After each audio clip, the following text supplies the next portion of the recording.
Arrest her! She tried to poison the prince! Enough! Let her speak. Stop right there! This woman must not move! At her wedding day? Arrest her! No. Long ago, in a quiet village, there lived a young prince. He was rich, very rich. He had gold, land, and servants, but he did not have love. Many women came to him because of his money. They smiled, but their hearts were not real. The prince was tired of fake love, so one day he made a plan. He removed his fine clothes. He wore old, dirty clothes. He covered his face with dust. He looked like a poor beggar. Without telling anyone, he left his palace. He walked far to another village. When he got there, life was hard. He begged for food. People pushed him away.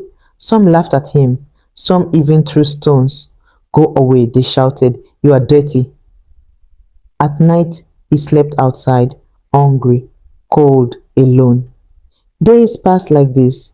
Then one evening, everything changed. A young girl saw him. Her name was Adaku. She looked at him for a long time, not with hate, but with pity. The next day, she came back. She brought him food. "Eat," she said softly. The prince was shocked. No one had been kind to him before. He ate the food slowly. His eyes were full of tears. From that day, Adaku came every day. She brought food. She brought water. She even brought him clean clothes. "Why are you helping me?" the prince asked one day. Adaku smiled. "You are human. That is enough." The prince watched her closely. She never asked for anything. She never complained. One day, heavy rain fell. The prince was shaking in the cold. Adaku ran to him and said, "Come, stay in my house." Her house was small, very small, but she shared what little she had. That night, the prince made his choice. A few days later, he stood up straight. He looked at Adaku and said, "I have something to tell you." He cleaned his face. He removed the dirty cloth. Adaku stepped back in shock. "I am not a beggar," he said. "I am a prince." Adaku could not speak. The prince smiled.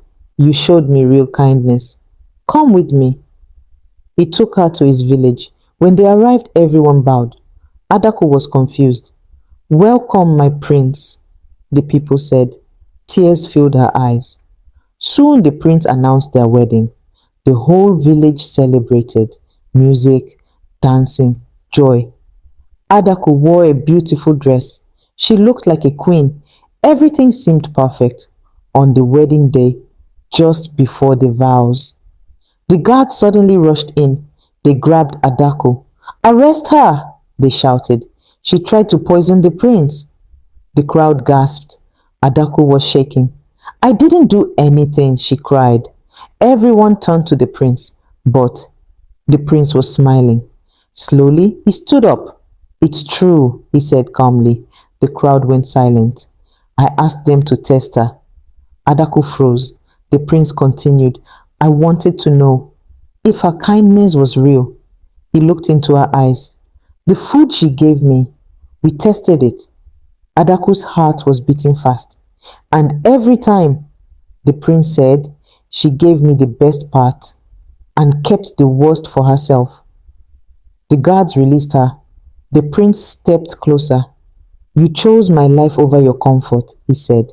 "You are not just kind, you are rare." Adaku broke down in tears. The prince held her hand, and this time the wedding continued. But now everyone understood. This was not just love, it was something deeper. The wedding ended, but the story did not end. Adaku became a queen. People loved her, not because she married the prince, but because of her heart. Every morning she cooked food herself. Even though there were many servants, she would walk outside the palace. She gave food to the poor. She spoke to them kindly. The people began to say, "She was once one of us." But not everyone was happy. Inside the palace, there was a problem. The prince's mother, the queen mother, did not trust Adaku. "She is too simple," she said. "She came from nothing." She watched Adaku closely. every move, every word. One day the Queen Mother called her. Sit, she said. Adaku sat quietly. Do you love my son? She asked. Yes, Adaku replied. The Queen Mother looked at her eyes. Would you still love him if he had nothing? Adaku did not even think. Yes, the Queen Mother smiled, but it was not a warm smile. We will see, she said. That night, something strange happened. The prince fell sick, very sick. He could not stand. He could not speak well. The palace was in panic. Doctors came. Herbalists came. Nothing worked. The Queen Mother shouted, Who gave him food last? All eyes turned to Adaku. I did, she said softly. The room became silent. The Queen Mother stood up in anger. I knew it, she shouted. She is the problem. Adaku's heart dropped. I didn't do anything, she cried. But no one listened. The guards stepped forward again. This time, there was no smile from the prince. He was too weak to speak. Adaku was dragged away. She cried and screamed, I love him. I would never hurt him. But the palace doors closed behind her. Days passed. The prince became worse. The village was quiet. No music, no joy. Then one old woman came to the palace. She was calm. I know what is wrong, she said. The Queen Mother looked at her. Speak. This is not poison, the old woman said. This is a test from the ancestors. Everyone was confused. What do you mean? The Queen Mother asked. The old woman looked straight at her. The prince will only be healed by the person who truly loves him, without fear, without doubt. The Queen Mother's face changed. Bring Adaku, she said slowly. Adaku was brought back. She looked weak. Her eyes were full of pain. She saw the prince lying there. Tears ran down her face. Please, she whispered, let me see him. The Queen Mother nodded. Adaku walked slowly to the prince. She held his hand. It was cold. She cried. I don't care if they hate me, she said.